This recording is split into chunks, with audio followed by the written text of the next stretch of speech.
Ya. Muy buenos días. Vamos a dar inicio al quinto capítulo de La Cocina de la Historia. En esta oportunidad tenemos una invitada especial desde el otro lado de la cordillera, la historiadora Nadia Ledesma Prieto. Ella es doctora en Historia por la Universidad Nacional de La Plata, es docente de la Cátedra de Metodología de la Investigación Histórica e investigadora del Centro Interdisciplinario de Investigaciones en Género de la Facultad de Humanidad y Ciencias de la Educación de la Universidad de La Plata, y también es colaboradora del fanzine Soy Cóndor. A ver si después nos cuenta algo más sobre aquello. A mí me encantan los fanzines en lo particular. Le invitamos porque en esta oportunidad vamos a conversar sobre los discursos médicos anarquistas y revolución sexual en Argentina, la década del 30, al 50, y que se relacionan directamente con una de sus publicaciones, que es este librito que tengo por acá, Revolución Sexual de Nuestro Tiempo. Y la idea es precisamente conversar sobre sus líneas de investigación, que tienen que ver precisamente con el género, que tienen que ver con los discursos médicos anarquistas, con los límites de los discursos médicos anarquistas también. Así que para nosotros es un placer conversar con Nadia en esta oportunidad. Eso, Nadia. Bueno, gracias Eduardo, gracias por la invitación. Muy contenta de estar en este espacio, en la cocina, un lugar que me encanta, la cocina, me encanta cocinar. Y también celebro la iniciativa y les felicito porque me parece un buen formato en este momento, en este tiempo, para divulgar, para difundir nuestros trabajos y también las ideas, ¿no? Sí, nuestra finalidad es precisamente esa, ¿ya? Es poner en común nuestras investigaciones, considerando también este contexto, ya que ha roto un poco con el diálogo permanente que veníamos trayendo, al menos varios y varias investigadoras de América Latina, y creo que quizás creemos que este espacio nos puede permitir poner en común nuestras investigaciones, seguir dialogando, seguir conversando, conocer bibliografía, conocer perspectivas de análisis metodológicas, así que esa es principalmente nuestra finalidad. Así que también nosotros, nada, pues encantados de contar contigo en esta oportunidad. Es por ese motivo que la primera pregunta, en realidad, yo siempre la planteo como esta pregunta para romper el hielo, ¿sí? Para quienes nos escuchan. Tiene que ver con tu interés por la historia. Es decir, yo creo que es interesante eso que tiene que ver con nuestras biografías, con nuestras trayectorias individuales. La primera pregunta es que nos cuente un poco desde dónde nace tu interés por la historia y en particular por la historia del anarquismo o las líneas de investigación que tú has venido desarrollando ya hace varios años también. Eso.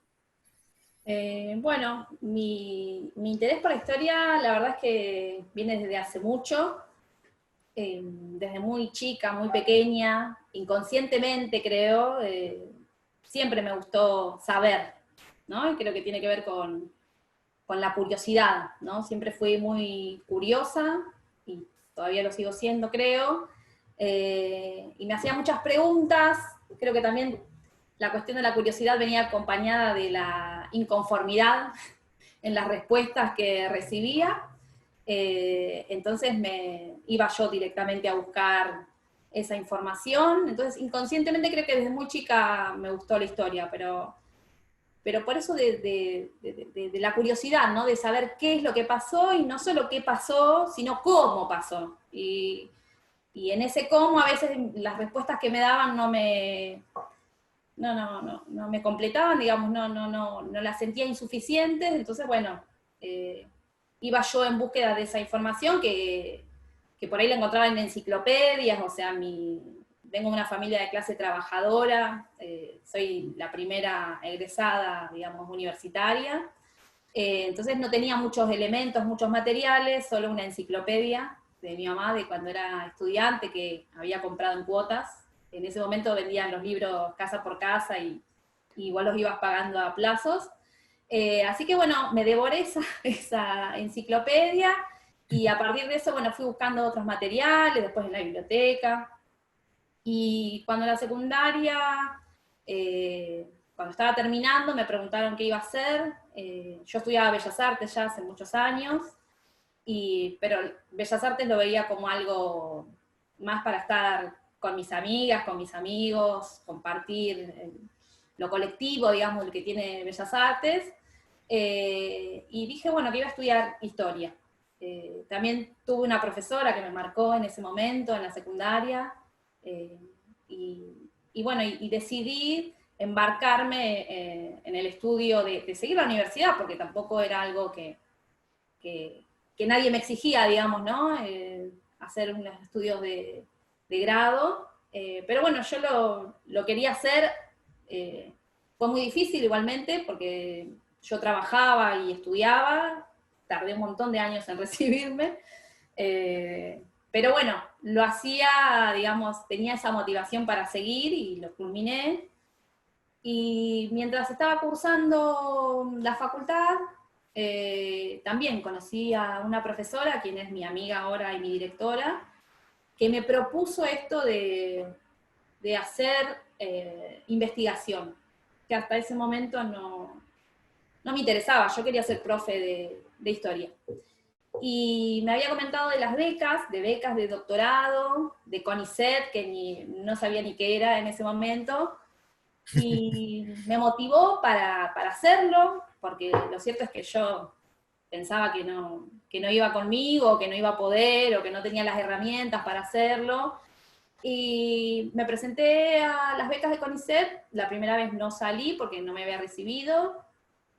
Después, una vez recibida, me presenté de nuevo, y bueno, ahí obtuve una beca para hacer el doctorado, que me llevó bueno, a después llevar adelante mi investigación, ¿no? Pero creo que el interés viene desde muy chica, y particularmente sobre estos temas y sobre el anarquismo, también tiene que ver con mi proceso de socialización, creo, durante la adolescencia, de transitar espacios alternativos, digamos, contraculturales, por medio de la música, ¿no? A mí las ideas, y más que las ideas, las prácticas anarquistas me llegan a través de estos espacios, y de las bandas que íbamos a ver, y de esos espacios que transitamos, de los fanzines, que era toda esa información que aparecía ahí y que no aparecía en otros lados, y las ideas sobre lo que yo en ese momento no sabía qué eran, pero eran los derechos sexuales y no reproductivos, también me llegan de la mano de la música,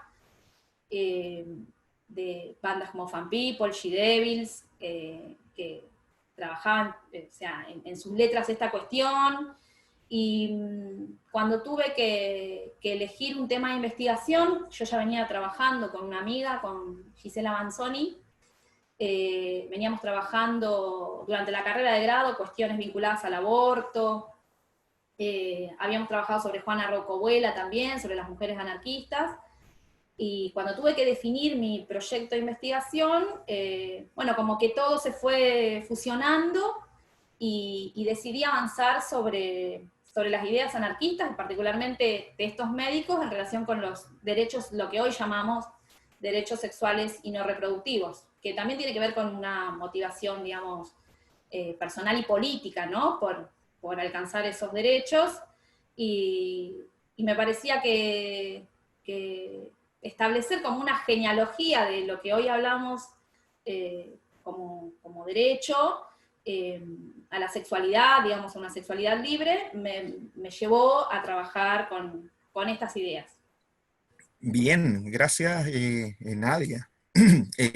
Bueno, una vez más se confirma la importancia que tiene o que ha tenido en muchas investigadoras la música que hemos escuchado en nuestra adolescencia. Varios compañeros, compañeras con las cuales hemos conversado nos han dicho la importancia del punk y de las letras punk también en su propio proceso de politización y de, entre comillas, reconversión también, de tener otros parámetros, de entender el mundo, ¿cierto? La sexualidad y cómo posicionarse también en él. Eh, Sí, nosotros creo que es súper interesante lo que tú señalas, porque efectivamente también otro de los objetivos, finalidades de estos ciclos de conversación es trazar esas genealogías que que tú nos señalas. Es decir, no tiene una finalidad solo el gusto de estudiar el pasado, sino que también, es decir, cómo es ese pasado, esas luchas pasadas, nos permiten hoy en día también seguir luchando, seguir instalando también otras reivindicaciones. Y pensando también en el futuro, es decir, no solamente con el presente, sino que lo proyectivo de esas luchas que uno puede, ¿cierto?, ahí trazar esas genealogías como tú bien señalabas. Te quería preguntar en relación a esas mismas genealogías. ¿Hay un consenso historiográfico en Argentina? Bueno, en Chile también, ahí después podemos quizás hacer esa comparación. Hay un consenso historiográfico que plantea que hacia 1930 hay una disociación entre el anarquismo con el movimiento obrero. Es decir, después de una experiencia o de varias décadas, ¿cierto?, donde el anarquismo aporta en los procesos de politización popular, donde el anarquismo permite poner en el espacio público ciertas problemáticas. Y ese consenso, claro, establece que en la década del 30 hay una especie de disociación. Pero tú en esta investigación, ¿cierto?, de tu libro, que es fruto de tu tesis doctoral, La revolución sexual de nuestro tiempo, señalas que hacia 1930 hay una especie de reconversión del anarquismo argentino, es decir, y que transita hacia una dimensión más cultural, por denominarla de alguna forma, y donde también se inserta quizás estos discursos que tú has venido analizando. La pregunta tiene que ver un poco con eso, es decir, si nos puedes comentar a propósito de este consenso, es decir, quizá hay algún autor, autora, y cómo ves tú también este proceso de transformación que está viviendo el anarquismo argentino hacia esta dimensión más culturalista, podríamos decirlo de alguna forma. Sí, el sentido común historiográfico, como lo llamó Agustín Nieto, otro querido colega, tiene que ver con estas interpretaciones que marcan un final para el anarquismo en Argentina, ¿no? Se habla de auge y caída, de fracaso, de desaparición. Varios autores y autoras han marcado como el final, algunos 1910, otros les dan algunas décadas más, hasta 1930, pero el hecho es que esta interpretación o esta perspectiva que ha conformado, que por suerte igual se está resquebrajando, digamos, ese sentido común, digamos. Hace poquito salió una compilación que también que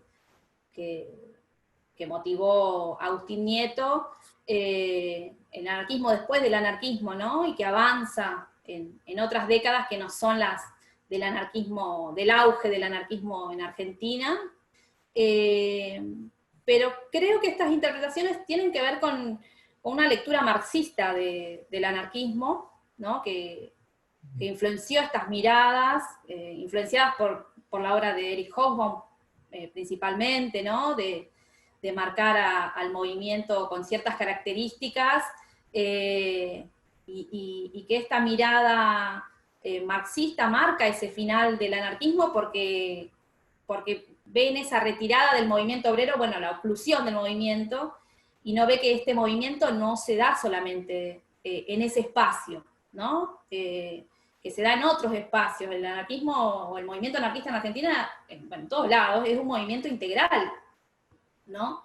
Que si bien las lecturas y las interpretaciones historiográficas, las perspectivas historiográficas locales, en su mayoría han trabajado en relación al anarquismo y el movimiento obrero, esa mirada no se condice, digamos, con la realidad del desarrollo del movimiento anarquista. Pero creo que tiene que ver con este sentido común instaurado a partir de una mirada marxista sobre el movimiento anarquista. Y por otro lado, la importancia de las investigaciones de los mismos militantes, las y los militantes que sostienen el movimiento y que han aportado, digamos, las primeras investigaciones que van más allá de 1930. Me refiero particularmente a la investigación de Pablo Pérez, de la Federación Libertaria Argentina, en la revista Germinal, que es donde avanza sobre el trabajo cultural del anarquismo, y hace también esta crítica, ¿no? A la perspectiva historiográfica que ha dado, digamos, por muerto al movimiento, digamos, en 1930.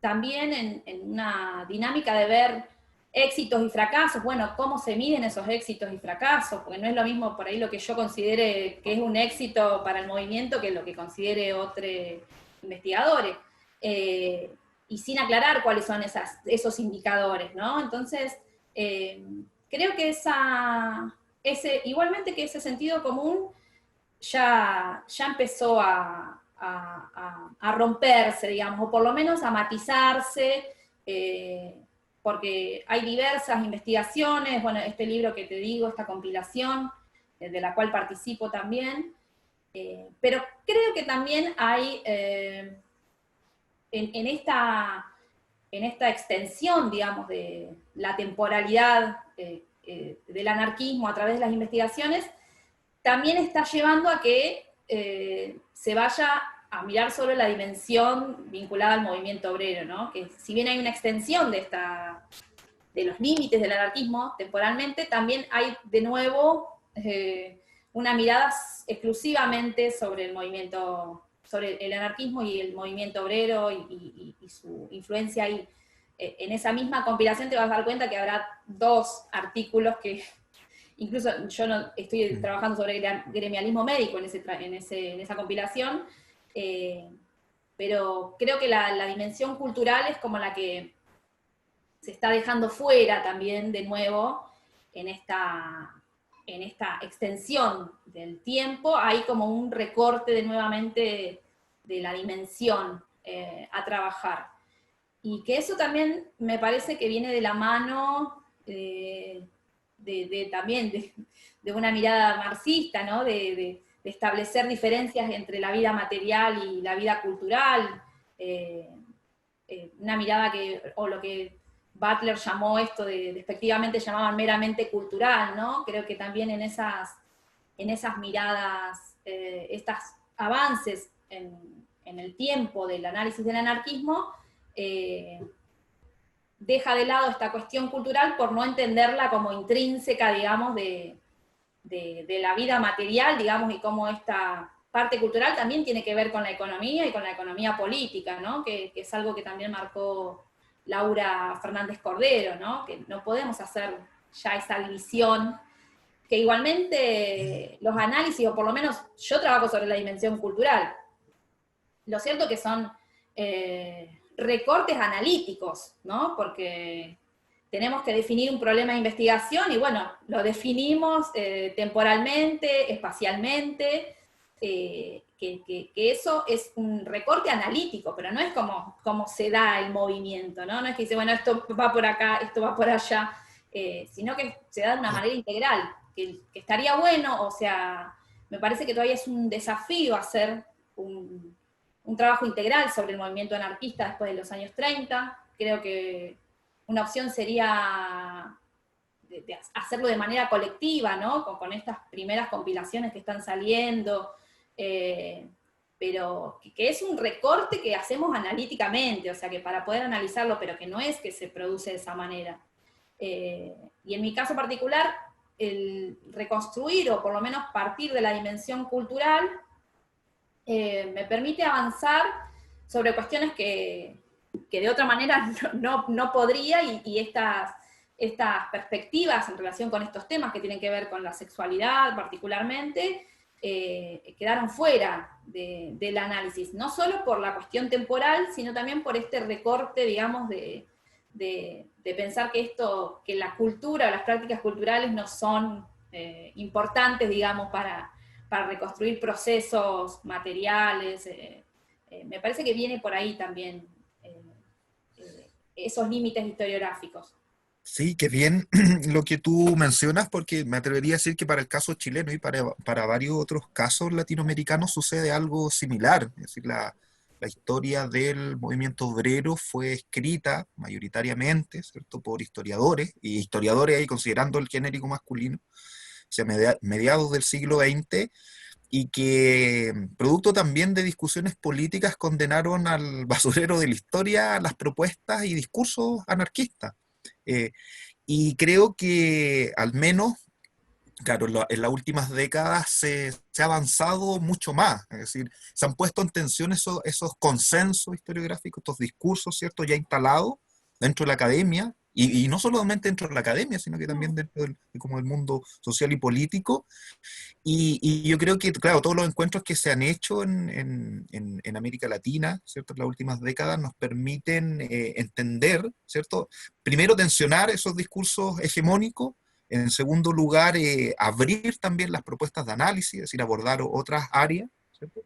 Y también al mismo tiempo reposicionar los aportes del anarquismo en temas que, según lo que yo pienso, y ahí puede ser sometido también a discusión, fueron en muchos casos pioneros también y pioneras. Entonces, en ese sentido, creo que es relevante lo que está sucediendo en la historiografía latinoamericana, sobre todo la que investiga el anarquismo, porque eh, creo que ha permitido ir avanzando de a poco. Sin duda falta mucho, como tú señalas, eh, y falta mucho pensando en el siglo XX, porque claro, generalmente todas las investigaciones en América Latina están centradas como en la transición del siglo XIX al XX, pero habemos algunos, ¿cierto? Algunas personas, algunos investigadores, algunas investigadoras que hemos tratado de ir avanzando. Yo también he tratado de hacer lo mismo desde acá. Y por lo que hemos conversado también con dos compañeros, compañeras, un poco también tratar de avanzar temporalmente y ampliar también las investigaciones con respecto al discurso y prácticas anarquistas. Mencionaste ya algunas cosas, pero quería preguntarte qué piensas tú con respecto a cuál es la importancia de estudiar esta dimensión cultural y cómo tú lo has hecho en particular, ¿ya? Porque según lo que yo leí en tu libro, La revolución sexual de nuestro tiempo, y lo que yo conozco de tu obra historiográfica, a rato conjugas varias perspectivas analíticas y metodológicas. Me gustaría que quizás te refirieras a eso.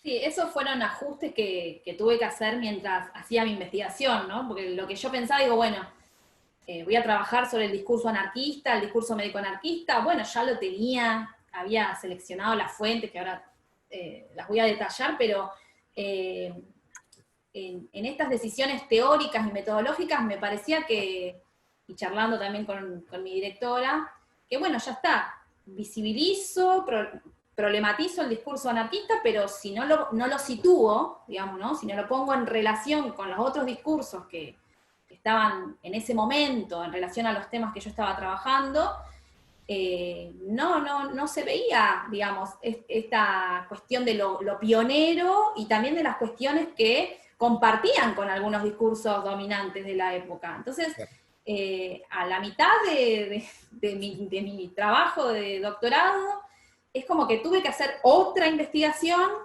y ir a fijarme los discursos médicos hegemónicos, los discursos de las médicas feministas, pero porque así cobraba real dimensión lo que estaban diciendo estos médicos en ese momento, porque si no quedaba como algo, bueno, esto dijeron los médicos anarquistas, no tuvo más influencia más allá de lo que se debatían en estas revistas.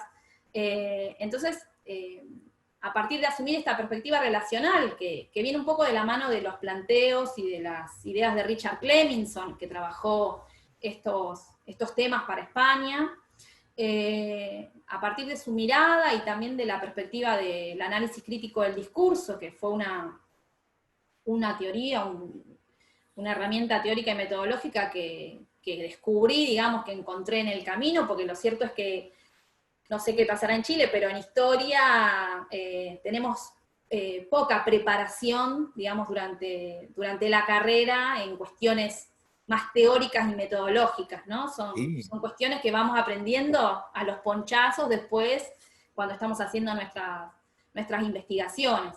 Entonces, a raíz de conocer la perspectiva de Norman Fairclough particularmente, de pensar esto del discurso como una práctica social, pero que es un discurso que no es solo el texto, sino que es el texto y el contexto de ese texto, el contexto de producción, el contexto de interpretación, y cómo ese contexto también está sumergido en un contexto socioeconómico, sociohistórico, que le da también sentido a ese texto, ¿no? En esta idea del discurso como un discurso tridimensional, ¿no? Las tres dimensiones del discurso. Entonces, bueno, todas esas decisiones que fui tomando en el camino, digamos, de mi investigación, hicieron que modificara lo que yo pensaba inicialmente que iba a ser. Y la cuestión de lo cultural del anarquismo me pasaba que yo venía leyendo a historiadoras feministas, particularmente Dora Barrancos, Mabel Bellucci, los trabajos de Laura Fernández Cordero, con quien también había cursado un seminario de doctorado. Encontrarme con esas lecturas me permitieron hacer las preguntas que me estaba haciendo, pero ampliándolas, digamos, más a esta dimensión de derechos sexuales y no reproductivos, ¿no? Porque ellas habían dejado sus estudios en 1930, 1925, 1930, y si bien el discurso de Juan Lasarte, que es uno de los médicos que yo trabajo, era conocido y había sido investigado, al cerrar, digamos, las investigaciones, o los periodos de investigación en ese momento, no recreaban totalmente la mirada de Lasarte sobre estas cuestiones, ¿no? Y se generaba como una idea de, bueno, las ideas de Lasarte vinculadas a la eugenesia, y no ese link que yo hago, o por lo menos lo que yo trabajo, que es vincular estas ideas de control de la natalidad a cuestiones emancipatorias para las mujeres. Entonces, en las primeras pesquisas, yo trabajé en el archivo de la Federación Libertaria Argentina, en Constitución. En las primeras pesquisas, buscando a Lasarte primeramente, ¿no? Porque era el más conocido, me fui encontrando con un montón de revistas culturales de los años 30 y 40, donde participaba Lasarte, y donde participaba otro médico que se llama Manuel Martín Fernández, ¿no? Entonces, en el archivo empecé y también mucha producción de Juan Lasarte, mucha producción propia, porque escribió mucho sobre variados temas. Entonces las primeras fuentes las encontré ahí, la revista Nervio, que sale en los años 30, la revista Hombre de América Fuerte y Libre, la revista Cultura Sexual y Física, la publicación Luz, una publicación que salió en Rosario. Me fui haciendo, digamos, de esas fuentes a través de ese material, que me permitió ver estas prácticas culturales del anarquismo, y particularmente las ideas en torno al control de la natalidad, la maternidad consciente y voluntaria, y el placer sexual. Y después, bueno, otros materiales en la biblioteca José Ingenieros, material también de Lasarte en archivos de las bibliotecas de las universidades o de las facultades de medicina, pero para poder recuperar, digamos, esos discursos, tuve que ir a ver esas fuentes, ¿no? Esas fuentes que en su mayoría son revistas culturales y que tienen que ver con esta idea que yo marco bueno, en los años 30, para compensar, digamos, o para esa pérdida de agenciamiento que tuvieron en relación con el movimiento obrero, se amplía la base social del anarquismo, que si bien ya estaba, pero a partir de los años 30 se amplía mucho más a sectores medios y sectores profesionales y universitarios, que son los que en el medio del contexto represivo, tenemos un golpe en los años 30, en este contexto de represión, bueno, la estrategia para sostener el movimiento, la difusión del movimiento, es ampliar estas prácticas culturales, ¿no? Y estas revistas son muestra de estas estrategias que tienen que ver con esa ampliación de la base social del anarquismo, y que es por eso que encuentro a estos médicos, ¿no? Dentro del movimiento. Sí, por eso yo también quizá una pregunta ahí para quienes nos vean, para quienes nos escuchen. ¿Quiénes son? ¿Quién es Lasarte? ¿Quién es Manuel? No, Manuel Martín Fernández, ¿cómo se llama? Sí. Manuel Martín Fernández. ¿Y cuál es su labor dentro también de esta como reorientación que tiene el anarquismo argentino en la década del 30 y del 40? Ya tú has mencionado algunas cosas, es decir, que pareciera ser que en esas décadas hay una impronta más mesocrática, hay una impronta, cierto, vinculada más que nada con individuos, ¿cierto?, que tienen estudios universitarios en un contexto, claro, precisamente represivo. Entonces, ¿quiénes son ellos? Si nos puede hablar un poquito de sus trayectorias. Lasarte es más conocido, tiene una trayectoria mucho más extensa, pero ahí quizás que nos hable un poquito de ellos dos, que son los que tú más tomas. Sí, sí, Lasarte es el más conocido. En Chile también tuvo bastante participación, fue amigo de Allende, o sea, eh, escribió un libro sobre Chile también, Juan Lasarte. Y Manuel Martín Fernández son, los dos estudiaron en Córdoba, estudiaron medicina. Creo que su primer encuentro fue en 1932, ellos se conocen en 1932, en el Congreso Anarquista Regional, que luego dio paso en 1935 a la FACA, ¿no? A la Federación Anarcocomunista Mm. Argentina, de la cual participa Lasarte, y son dos médicos que no están en Buenos Aires, digamos, ¿no? Manuel Martín Fernández es jujeño y va a estudiar a Córdoba y de ahí se traslada a otra provincia que es Santiago del Estero, y Lasarte de Rosario estudia, bueno, se va a estudiar a Estados Unidos, estudia acá en Buenos Aires también un tiempo, después estudia medicina en Córdoba y de Córdoba se va a Santa Fe, a San Genaro.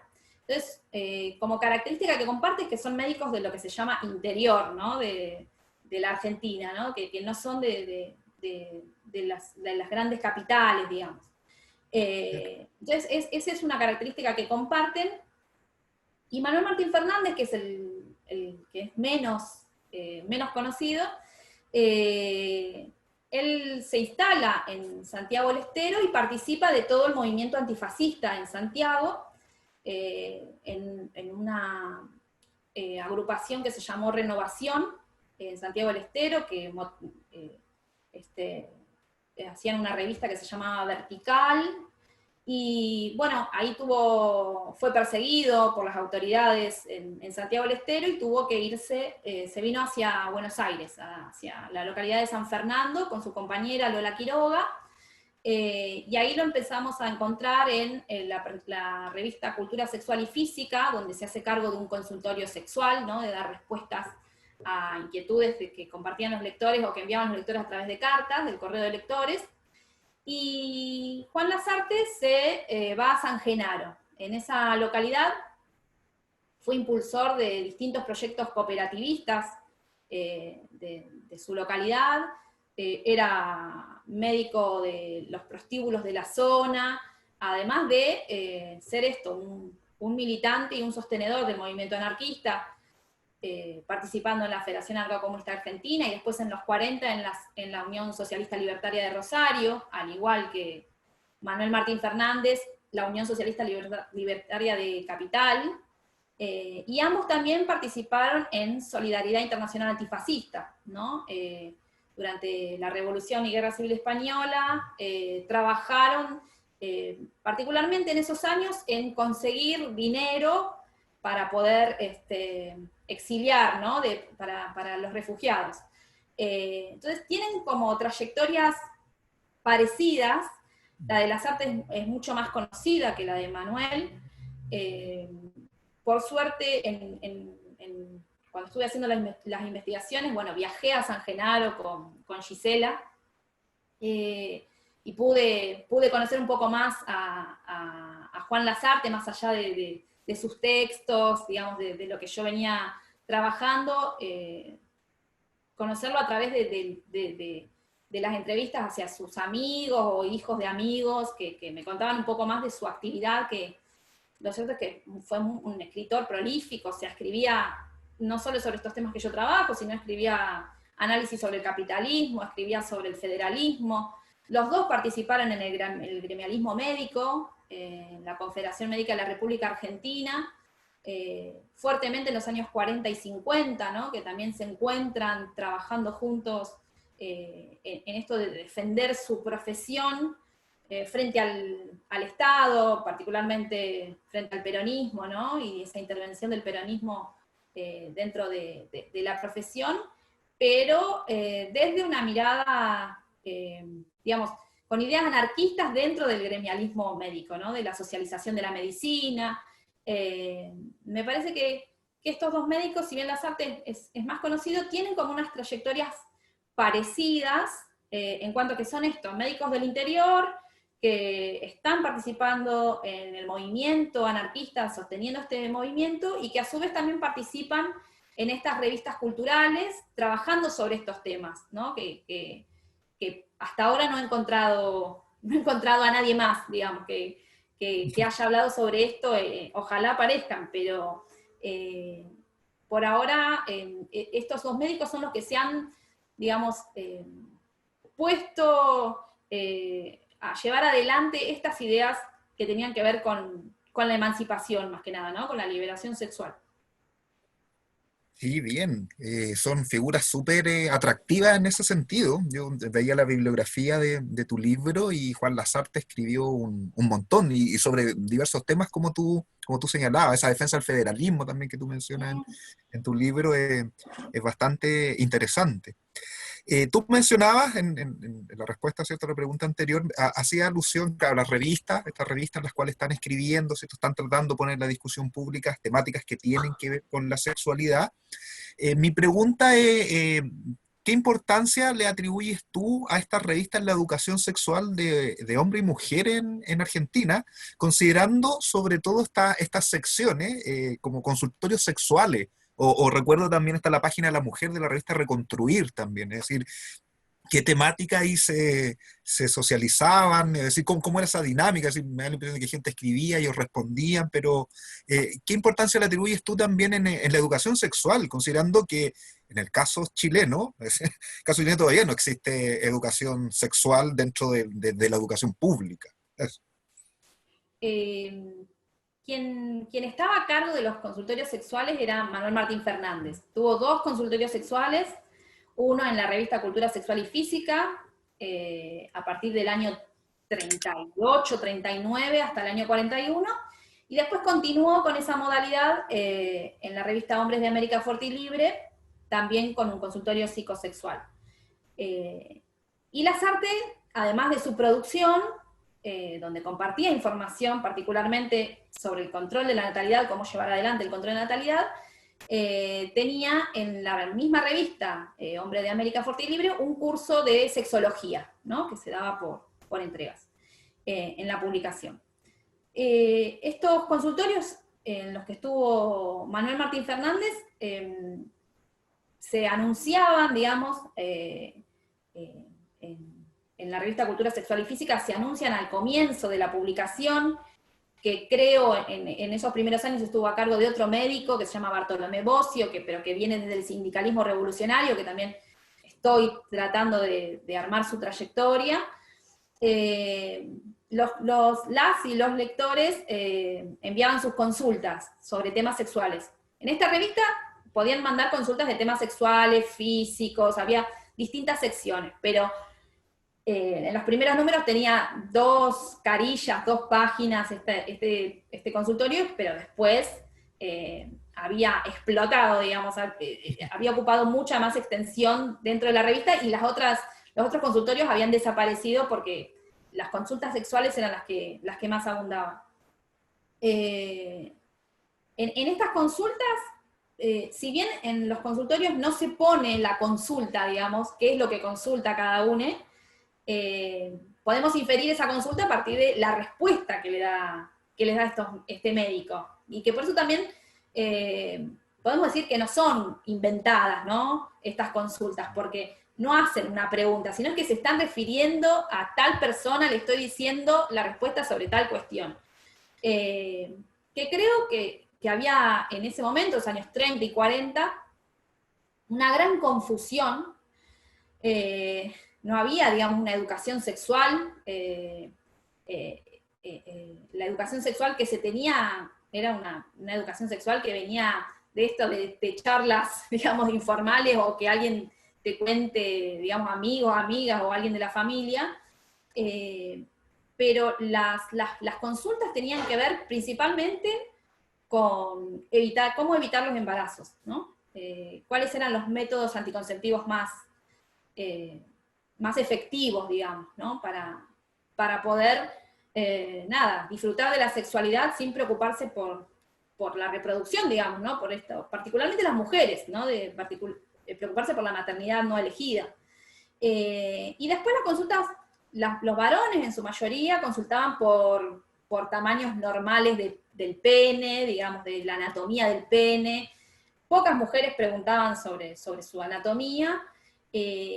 Cuestiones vinculadas a la virginidad, cómo disimular la virginidad, y los varones cómo darse cuenta si una mujer ya no era virgen.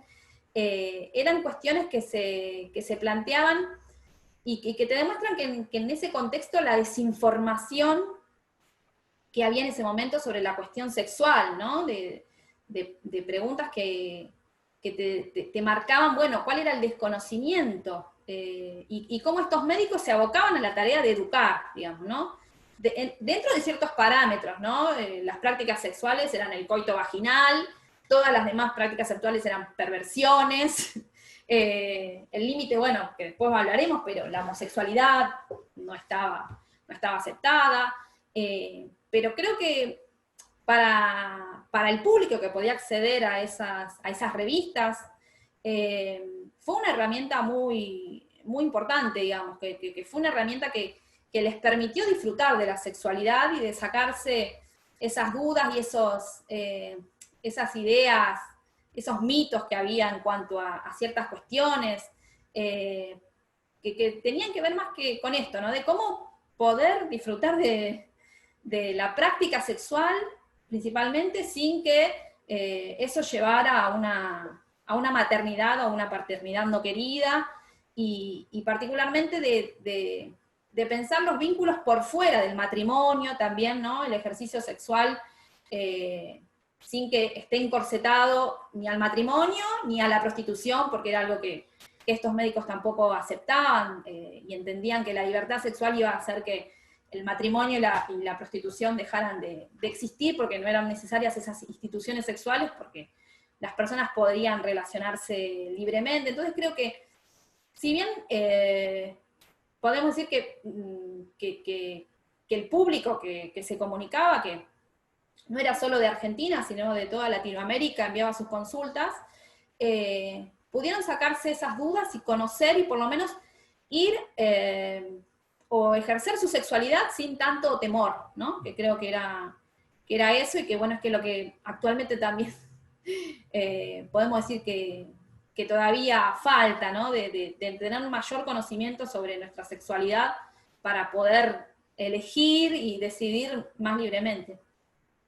Sí, yo creo que su principal labor, como tú señalas, tiene que ver principalmente con lo pedagógico, es decir, con lo educativo, con desmitificar ciertas cuestiones que estaban instaladas, o ciertas prácticas, ¿cierto?, que eran hegemónicas. Creo que por ahí va efectivamente su aporte. Sin duda que también van a haber límites, que lo vamos a comentar, ¿cierto?, al final, pero creo que, claro, su labor es principalmente esa, divulgar, en realidad, conocimiento, claro, que ellos tenían por ser médicos, ¿cierto?, por tener estudios universitarios, ponerlo ahí a disposición de hombres y mujeres. Me recordó, no tiene nada que ver, pero me recordó acá en Chile parece que sigue existiendo. Durante mucho tiempo hay un conductor radial que se llama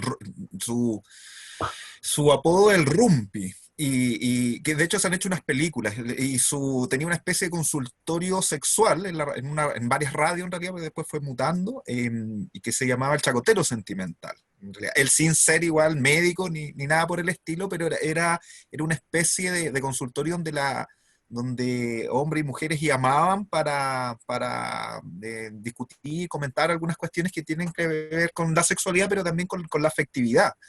Y yo creo, también guardando todas las proporciones, de que mucha gente en Chile se educó a partir de las conversaciones que ahí se ponían en común también en la radio, en este caso.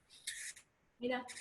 Considerando también el peso que tiene la Iglesia Católica en Chile, normando, ¿cierto?, los cuerpos, los afectos, la sexualidad, bueno, y un montón de otras cosas más también, la educación, la influencia que ejerce también y que ha ejercido en la educación, pero bueno. Ahora yo sé que es lo medular de tu tesis doctoral, pero te quería preguntar por ¿cuáles, si nos puedes resumir, los componentes sustantivos del discurso médico anarquista sobre la revolución sexual? Ya, es un tema que da para mucho, da para una tesis doctoral, de hecho, pero si nos puedes señalar, ¿cierto? Algunos elementos que tienen que ver precisamente con estos discursos que tú analizas. Eh, las cuestiones vinculadas a la revolución sexual surgen de, digamos, de una idea, la idea principal de la tesis, que tiene que ver con que el control de la natalidad, digamos, el conocimiento de herramientas anticoncepcionales, propició, por un lado, la maternidad consciente y voluntaria, y por otro lado, el placer sexual, ¿no? Al separar la sexualidad de la reproducción, eh, provocó, digamos, ese acceso al placer sexual, ¿no? Esa es como la tesis, digamos, la tesis del libro, de lo que fue la tesis. Y por otro lado, en cuanto a esta idea del placer sexual, de la revolución sexual que propiciaban, yo lo planteé en tres cuestiones, pero que creo que se pueden dividir en muchas más. Que por un lado ellos tenían, bueno, estas ideas sobre el amor libre, sobre la unión libre, ¿no? Esta revolución sexual que iba a hacer caer las instituciones, la institución matrimonial y la prostitución, ¿no? A través de la unión libre y de los vínculos sexuales por fuera de estas dos instituciones. Entonces, por un lado, las uniones libres como una de las piedras, digamos, angulares de esta revolución sexual, donde hay todo un debate, ¿no? En relación a qué se entiende por unión libre, donde las mujeres anarquistas han acusado a los varones anarquistas, ¿no? De hacerse, de levantar estas banderas, pero para seguir usando a las mujeres como objetos sexuales, digamos, ¿no? En palabras de María Lacerda de Moura, particularmente. Pero entendida más que nada la unión libre con esta idea de, bueno, uniones sexuales por fuera del matrimonio y de la prostitución, ¿no? Que cuando dos personas querían estar juntas, iban a estar juntas, y también en el derecho, entiendo yo, a ser madres y padres por fuera del matrimonio, ¿no? Si uno elegía la maternidad o la paternidad, que eso no signifique que sus hijos fueran ilegítimos, ¿no?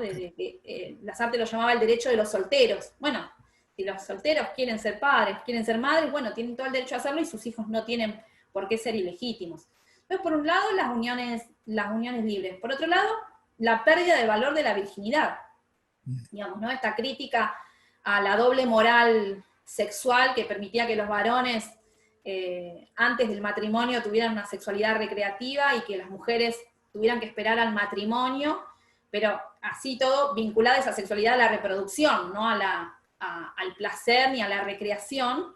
Entonces una crítica al valor de la virginidad, ¿no? Que eso fue muy presente, estuvo muy presente en los discursos de tanto de Lasarte como de Manuel Martín Fernández, de decir, bueno, ¿por qué? O sea, ¿por qué hay parámetros, hay una desigualdad en términos de sexualidad o de qué pedir, de qué exigirle a las mujeres en relación con los varones? Entonces ahí se hace muy fuerte las desigualdades de género en cuanto a la sexualidad y que ellos también la critican, ¿no? De que no se entiende por qué las mujeres no podrían tener, digamos, derecho al placer sexual. Entonces, una crítica a la virginidad, y por otro lado, esta idea de la felicidad sexual de las mujeres, ¿no? Que era una idea que la expresaba Manuel Martín Fernández, ¿no? De la idea de la felicidad sexual. O sea, las mujeres tienen derecho a la felicidad sexual y no por ello tienen que estar cayendo en esa maternidad continua, en esa maternidad no elegida, ¿no? Él entendía que la sexualidad era un derecho, y lo llamaba así, derechos sexuales para las mujeres. Entonces, otra cuestión tiene que ver con eso, y por otro lado, esta idea del placer, ¿no? De las prácticas sexuales vinculadas al placer. El placer sexual, que tiene ciertos límites, ¿no? Ese placer. Y también, algo que me estoy acordando ahora, que no lo trabajo mucho en el libro y que da para grandes debates que hay actualmente, que tiene que ver con la prostitución. ¿no? Claro.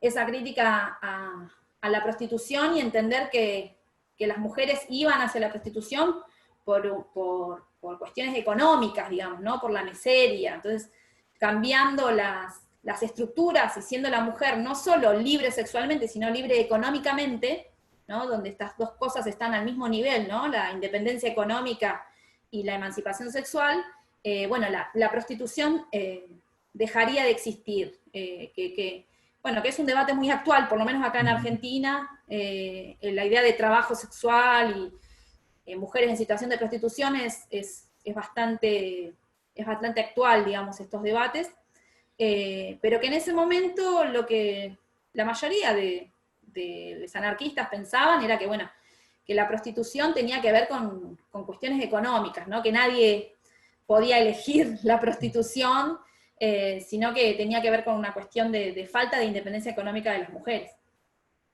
Y Bueno, pobreza, esas claro. son las ideas como centrales de esa revolución sexual. Y para ir finalizando, dos cuestiones, para ir cerrando. Una, que es una pregunta que no la teníamos considerada, pero que me surgió a partir de lo que tú estabas señalando, que tiene que ver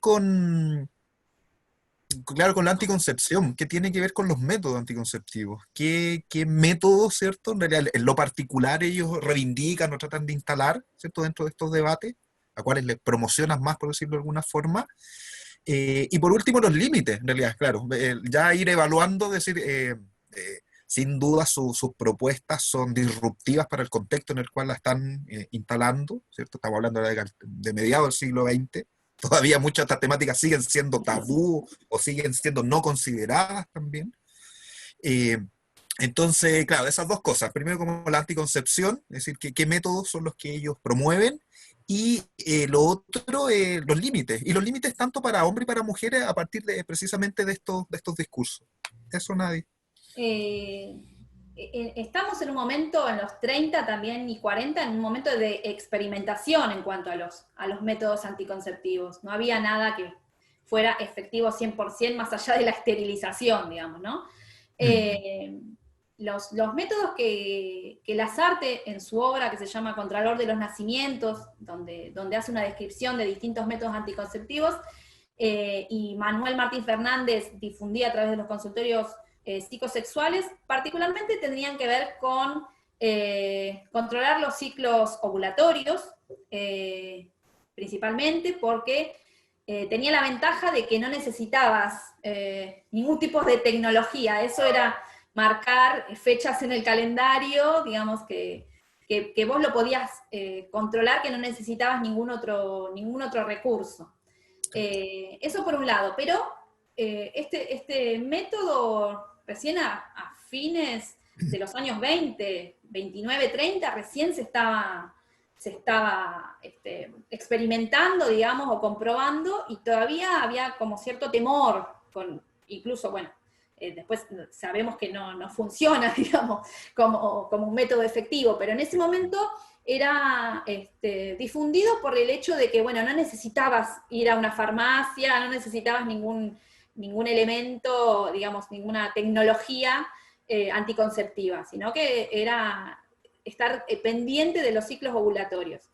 Y por otro lado, el preservativo femenino, el preservativo masculino, el diafragma que se llama para las mujeres. Manuel Martín Fernández y Lasarte en este momento, te digo que es de experimentación, porque también decían que se estaba probando en ese momento inyecciones en las mujeres de esperma de carnero, Uy. entonces que eso producía una esterilización temporal, después supositorios, Manuel Martí Fernández daba la fórmula, ¿no? De que qué componentes tenía que tener ese supositorio para introducirse en la vagina media hora antes de la práctica sexual. Bueno, distintos métodos, pero que en ese momento nada resultaba, digamos, 100% efectivo, ¿no? Entre el diafragma, el preservativo. Lo que no recomendaban, que en ese momento yo creo que era el método más utilizado, el coito interruptus, Mm. ¿no? No era recomendado por estos médicos por el hecho de que producir, ¿no? Que les daba como una... afectaba su sistema nervioso, ¿no? Esta práctica, y no la recomendaban. Pero eran como muy incipientes, digamos, estaban todos estos métodos en vías de comprobarse, digamos, de experimentarse, que lamentablemente, bueno, fueron las mujeres las que pusieron muchas del cuerpo, no tanto los varones, para poder alcanzar que, bueno, después en los años 60, con la pastilla, digamos, las mujeres pueden tener, digamos, un control de su ciclo ovulatorio, pero en ese momento eran esos los métodos recomendados. Y por otro lado, ya más o menos hablamos, pero los límites que yo entiendo y que tiene que ver con esto bueno, de situar ese discurso anarquista en ese momento, pero a su vez también, sin hacer anacronismos, pero decir realmente, bueno, hay límites que no han pasado de esa revolución sexual y que otros en ese mismo momento ya las habían pasado, digamos, había discursos sobre, por ejemplo, la homosexualidad, ¿no? Si bien no tenían o por lo menos las artes no tenía una mirada condenatoria hacia la homosexualidad, fueron un límite que no pasaron, ¿no? De esta idea de la heteronormatividad, varón, mujer, bien definidos, con un sistema binario, biologicista, y por otro lado, que esta práctica sexual estaba vinculada solo al coito vaginal, digamos, ¿no? Que no permitía otras prácticas sexuales porque se consideraban que eran perversiones. Incluso la masturbación estuvo aprobada, o por lo menos era aconsejada por estos médicos, pero solo para los varones. En las mujeres ya la masturbación se veía como algo problemático, ¿no? Entonces, también hay que decir esto, ¿no? Para hacer este análisis y no caer en esos anacronismos, digamos, de situar estas ideas de revolución sexual, porque había otros que sí ya estaban hablando de homosexualidad en ese momento, pero estos médicos anarquistas todavía consideraban que ese no era un límite que se podía pasar, si bien no lo consideraban ni una enfermedad, ni algo que estaba mal, digamos, en el sentido de que, bueno, estos son enfermos, hay que internarlos, no lo habilitaban, digamos, ¿no? Y también estos límites en las prácticas sexuales, ¿no? Pensando solamente el placer como en esa cuestión de penetración vaginal y nada más. Así que creo que esos son los límites de esa revolución sexual, o por lo menos de las ideas de estos médicos en ese momento, ¿no? Que también estamos hablando de los 30, 40, 50.